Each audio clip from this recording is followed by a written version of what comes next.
Hey everybody, Matt with Freestand here. Got a special guest on the show today, McKinley Tennant, who is coming to us from Paris, France. Paris, right? Yes.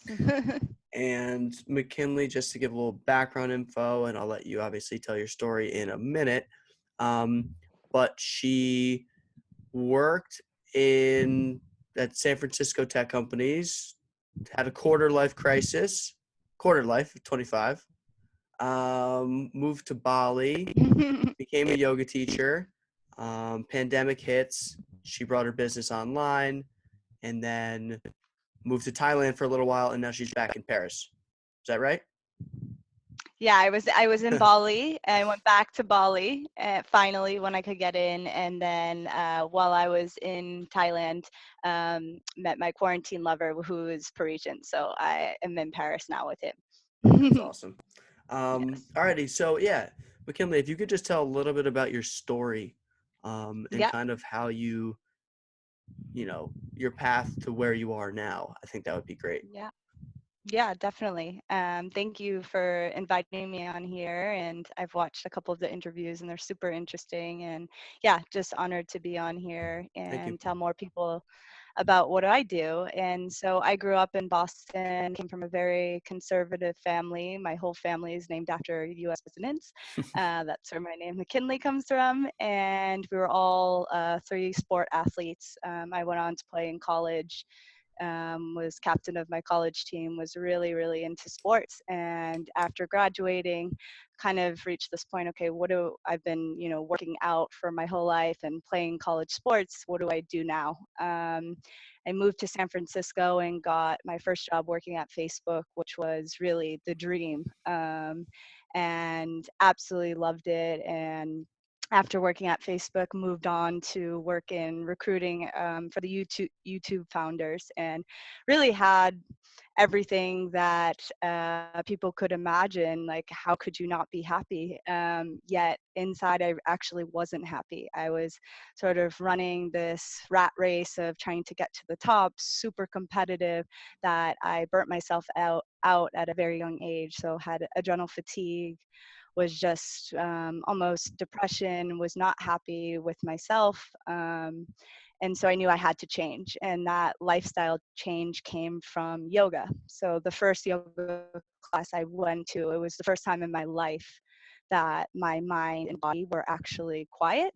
And I was like, oh shit, this is awesome. Like, Hmm. what is this?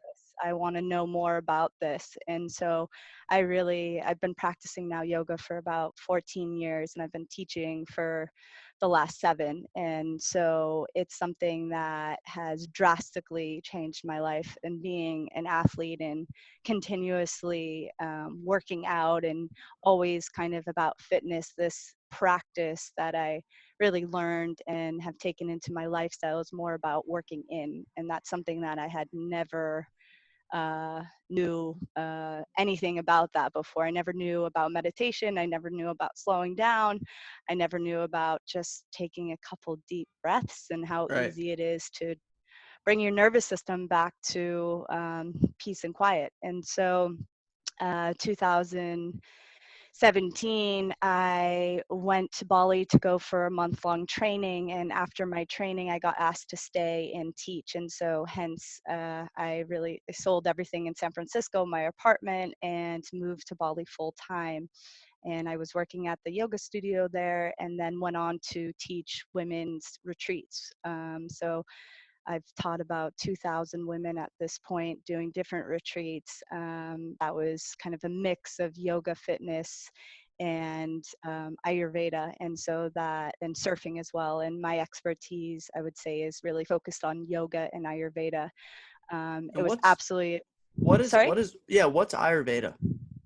Great question. So Ayurveda is actually the sister science to yoga. So Okay. yoga's here, and Ayurveda is here. And so Ayurveda is more of just a holistic lifestyle. So it's looking at food as your medicine and just kind of relating to life in a way where your everything you do is sacred, everything while you're eating, while you're breathing, and it's a very holistic way of looking at the world and using a lot of like ancient medicine, a lot of spices, Right. things like that. Got it. Yes. So basically, I went to take a week off of work. I had left my job. I was about to start another retreat job, and I flew out on March 7th and was in a 8-day silent meditation retreat. So I had my phone off. It was incredibly rewarding. I'm still glad that my phone was. As soon as I came out, I had about 1,000 messages, missed calls from my family. Everyone's super worried.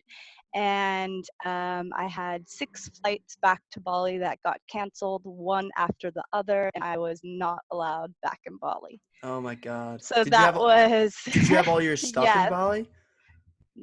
all of my things in Bali, my Bali dog, my house, my luggage, everything. So I only brought Uh, a little backpack with me to Bali. I mean to Thailand. So that was actually ended up being the best thing ever because I had 3 choices to make every day and just had to wash my clothes every week. And so at that point, I had a choice to fly back to the US because I'm a citizen of the US, or stay in Thailand. And so one of my greatest, oldest teachers, where I went to do my training 7 years ago, lived in Thailand. So he invited me to come down to the island and do a work study with him. And so I decided to do that. I decided to stay in Thailand. And so for 5 months, I studied with my teacher, David, who is 70 plus years old, and he is like the youngest person I've ever met, has so much energy. And he's been practicing yoga for 50 years. So he knows a lot wow. about yoga. And so we just started to do free live videos online. We started to do Zoom. We started to just give away as much content as we could. And then we had these ideas about how to make kind of more online content. And eventually I met my partner, my now partner, and so we decided to come back to Paris. And I decided to during that time I started to make my course, different courses for women, and started to teach online. And that's really, my whole life has changed since the pandemic has happened. That's really, really interesting. So, what have the online courses been like Yeah. compared to in person? So, Because like I feel like you were doing like the most in touch with people, like yoga courses out of everyone. yeah. People are flying to Bali to sit on a beach Yeah. with you, and right, Y- or maybe not a Yeah, beach, but so yeah, it can be a beach at times. So yeah, a lot of the things that I would see in how my course got created was basically the pain point where women would have this amazing experience for a week and then, go back to Boston or go back to San Francisco or go back to Australia, and they would go right, right back to their environment where their habits were not, of course, they're not on a beautiful island, a beach where it is much easier to implement these practices such as meditation, such as yoga.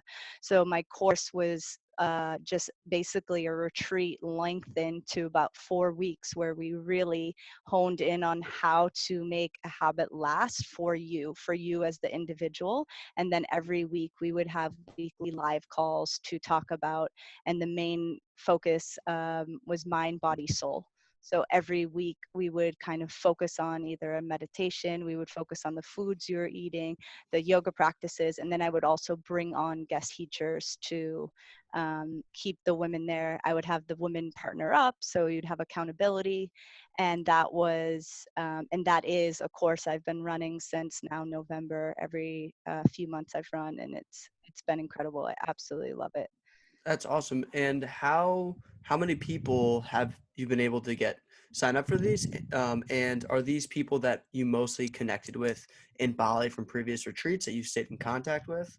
Kind of how does that work? Yeah, Yeah, so it's been actually really interesting. So for my last course that I ran in January, I had 5 ladies in it, and one of the ladies was a person who I worked with at Facebook, and Mm, just saw a post on my Facebook, which is funny. And then a woman that I actually taught at a retreat once. She was there, and then I started to, during the pandemic, started to run a free monthly women's call. And so 2 or 3 of the ladies were from there. So it's a mixture of, but a lot of the ladies in the group were definitely my past retreaters who knew me, who we had a connection, but this has all been through just Instagram. I haven't done any marketing, any emails or anything for it.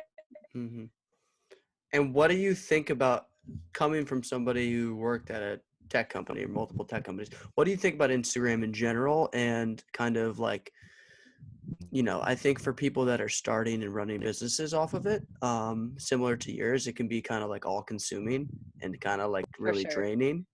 What is your For sure. perspective on that and kind of how do you approach like posting content and like all of that with that in mind, I guess? Yeah, I really try to have it be balanced, kind of balancing the yin and yang, of doing as much as you can, like working smarter, not like so hard. And Yeah, that's a rule that I've tried to implement. I definitely can tell when I am on my phone constantly. And now that my business is a part of it, I do see like I am on my phone a lot. So I have to implement certain rules right. that I do break sometimes. And my boyfriend has to remind me to get off my phone a lot. And I'm like, it's for work, it's for work. But I think also really getting clear about who are the people that I'm following, who are the people that are following me, and making sure that it's really just in line with the things that I'm teaching, the things that I'm doing. Very cool. Yeah. And moving forward into the future, when things open up, what do you think your kind of dynamics going to be? Because, and obviously you're going to tell me, but I think it would be kind of cool if you did something where like you did these retreats in Bali, continue doing that, and then people were able to kind of take it home with them, and Yeah, everybody that yeah. you touch in Bali and talk with in Bali could take it home to Boston. But yeah, anyway. Yeah.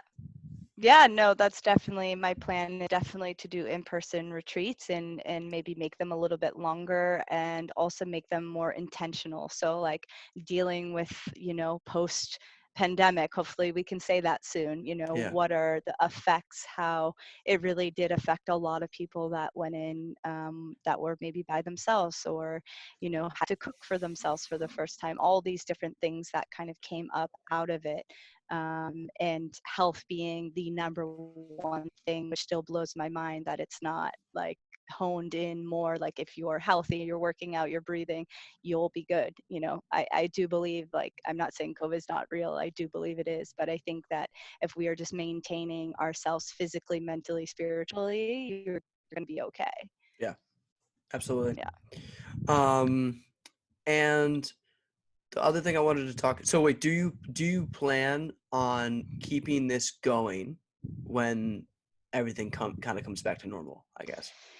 Yeah, I think I've wanted to kind of shift more into one-on-one coaching and group coaching because for me there's this such a dynamic when you get a group of women together on screen or obviously in person, but I also I'm starting to move more into coaching women, and I see how much the effect is, and it's basically I'm just holding you accountable, and many people, we all need that. Yeah, Nobody wants to stretch. It's basically, I tell people to stretch, I tell people to breathe. I'm just there to remind them because all of us, we forget. yeah. Um, and coming from somebody who I guess like it's very interesting that you worked at those companies and then decided to leave. Was there like Yeah. one point in particular where you were like, and we'll wrap this up in a second because I know you gotta go. Yeah. But was there one point in particular that made you like, was there kind of like a light bulb moment where you're like, I can't do this anymore. It's unbearable. Kind of what was that like experience like a little bit more of working at those companies and then Yeah. transitioning?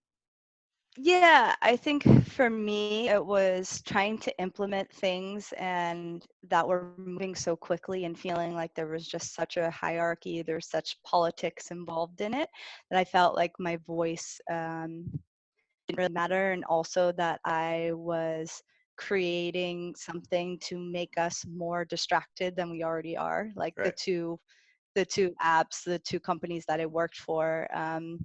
It was really making, which, you know, and I fully know, like, I am can be at times so addicted to Facebook, to Instagram, to these things. And so for me, I said, you know, what if I can do things that help people to get away from these things, like take moments to breathe, even if you're Yeah. looking at your phone and you're breathing. Or and this is the great thing about technology, which I'm so grateful for it. Like, thank God we have these tools that we were able to stay connected.